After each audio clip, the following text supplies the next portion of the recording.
میں نے اشتیاق سے پوچھا، بتائی تا آپ کو میری قسم ہے، سچ سچ بتا دیجیے۔ سچ سچ بتا دوں تو سنو، اس بیچاری کو عشق ہو گیا مجھ سے۔ اگر کچھ دن زیادہ گزر جاتے اور میں نہ جا پاتا، تواس کے قاصد آتے، سندے سے لاتے، میرے دوستوں سے التجائیں ہوت کے روہیل سے کہو کہ 2 گھڑی کو آ کر اس صورت دکھا جا۔ وہ آپ کو کیسی لگتی تھی؟ مجھے بھی اچھی لگتی تھی۔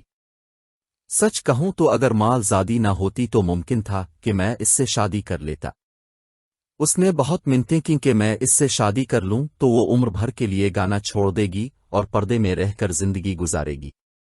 میں جیسے رکھوں گا رہے گی، لیکن میں نے منع کر دیا کہ میں اپنی خاندانی ریت روایت سے مجبور ہوں، اس کے ساتھ شادی نہیں ہو سکتی۔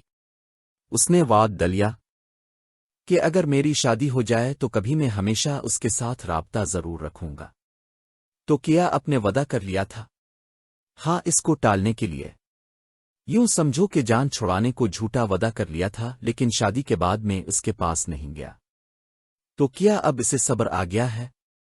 صبر کیا آنا ہے، لوگ آ کر اس کے بارے میں بتاتے ہیں، یعنی میرے دوست کہتے ہیں کہ وہ ہمارے پاس آ کر روتی ہے، منتیں کرتی ہے کہ ایک بار روہیل کو میرے پاس لے آؤ، مجھ کو اس سے ملوا دو۔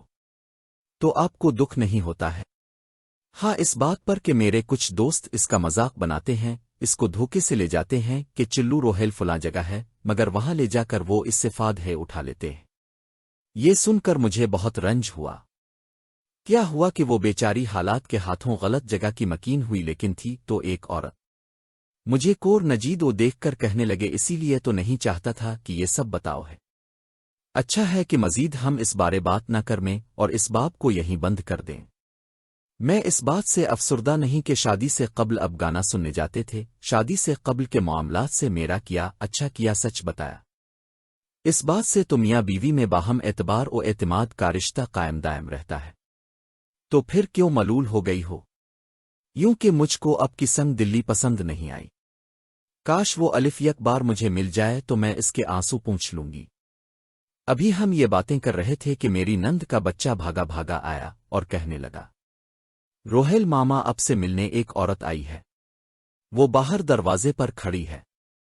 اس شہر میں رات کے وقت کوئی عورت کسی مرد سے ملنے نہیں آ سکتی، اگی تو گھر کی عورتوں کے پاس ہی جائے گی۔ روہیل نے نیچے جانے سے منع کر دیا، لیکن میرے دل نے گواہی دی ہو نہ ہو یہ شعر ہے۔ وہی روہیل سے ملنے اس وقت آ سکتی ہے، کیوں نکا دل کی لگی دیوانگی تک پہنچا کر دم لیتی ہے۔ تبھی میں نے اصرار کیا، اب نیچے جائیے دیکھیے تو کون ہے۔ بظاہر میرے کہنے سے وہ اٹھے، میں بھی ان کے پیچھے چل دی۔ انہوں نے ترنت بیٹھک کا دروازہ کھولا، وہ اندر سے باہر گئے تو میں بھی ان کے پیچھے بیٹھک میں داخل ہونے لگی۔ انہوں نے مجھے وہیں روک دیا، بولے، کیا خبر میرا کوئی دوست ہو؟ تم بے دھڑک بیٹھک میں کیسے آ سکتی ہو؟ یہ کہہ کر انہوں نے مجھے پیچھے کیا اور دروازہ بند کر کے اندر سے کنڈی چڑھا دی۔ اس کے بعد بیٹھک کا وہ دروازہ کھولا جو باہر برآمدے میں کھلتا تھا۔ انہوں نے دربان کو آواز دی، کون مجھ سے ملنے آیا ہے؟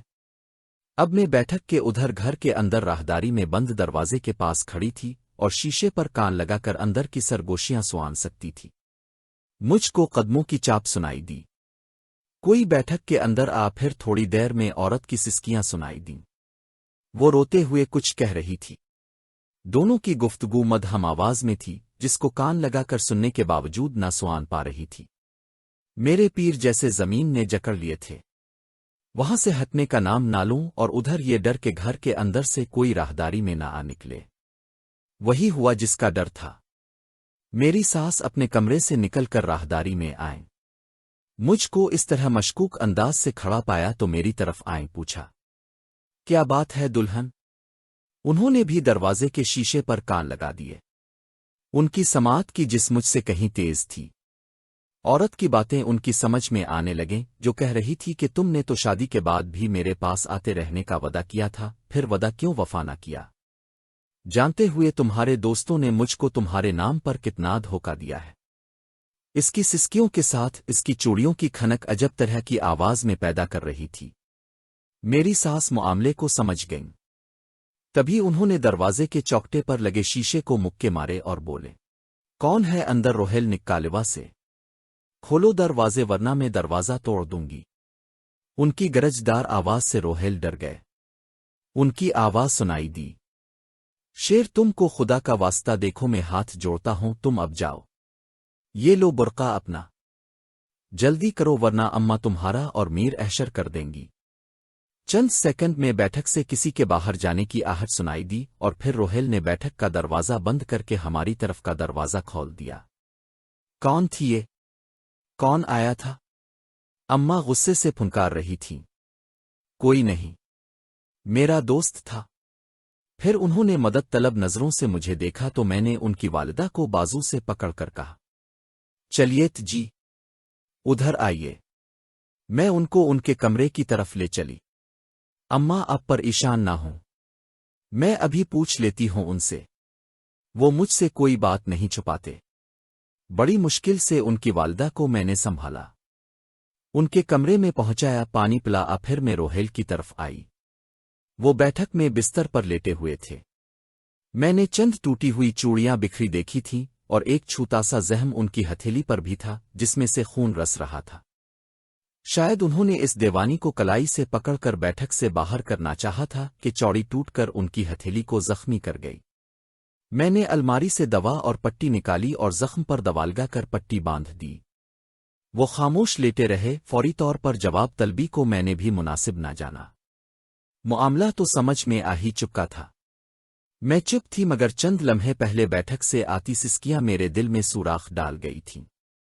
وہ لڑ رہی تھی، جھگڑ رہی تھی کہ شکایت شکوے کر رہی تھی، سب آواز میں گڈ مڈ ہو گئیں۔ میرے کان جیسے بند ہو گئے تھے، لیکن بند کانوں کے پردوں سے بھی مجھ کو وہ بول سنائی دے رہے تھے جو ان سوہے سے تربتر تھے۔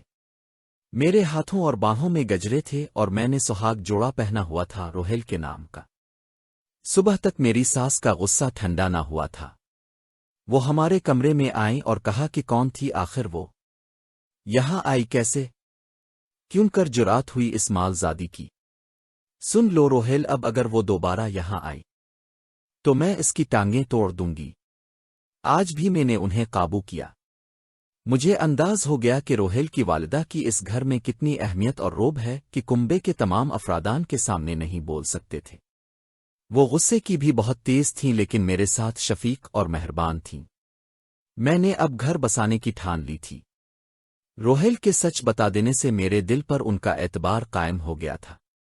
وڈوش تھے یا نہیں، شادی سے قبل کے معاملات پر ہم دونوں کا کچھ اختیار نہ تھا کہ وہ ماضی کا حصہ تھے اور موسیقی کو میں جرم نہیں جانتی تھی۔ میں نے روہیل کو معاف کر دیا، دوبارہ اس واقعے کا تذکرہ کرنے سے گریز کیا۔ میں نہ ان سے وضاحتیں طلب کرنا چاہتی تھی اور نہ ہی اپنی زندگی میں الجھنیں بڑھانا چاہتی تھی۔ جب وہ مجھ سے محبت بھرا سلوک رکھتے تھے تو کیوں اپنی اور ان کی زندگی میں زہر گھولتی؟ میں کوئی جاہل اجت تو نہ تھی، تعلیم یافتہ تھی۔ ہماری زندگی میں پہلے سے بڑھ کر اب سکون تھا۔ پہلے میں سوچتی تھی کہ ان بندشوں بھرے ماحول میں کیوں کر تمام عمر گزار پاؤں گی، لیکن شیر کے آنے کے بعد سے یہ بات مجھ پر واضح ہو گئی کہ مجھے بھی روہیل بن کہیں چین آئے گا۔ اگر سکون ملے گا تو یہیں اپنے شوہر کے پاس، انہی کے گھر میں۔ دل نے حتمی فیصلہ کر دیا کہ اب عمر بھر اپنے سرتاج کے پاس ہی رہنا ہے۔ ایسا نہ ہو میرے بغیر یہ کسی اور کے ہو جائیں۔ ہماری زندگی معمول کے ڈگر پر چل نکلی۔ بچے ہو گئے تو جیسے سونے چمن میں پھول کھل گئے۔ میکے کو بھول کر بچوں کی محبت اور ان کی پرورش میں کھو گئی۔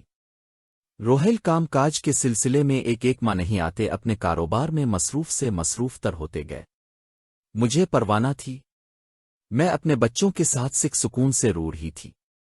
روہیل مال خریدنے پشاور سے آگے گئے ہوئے تھے کہ ان کے ٹرک کو حادثہ پیش آ گیا۔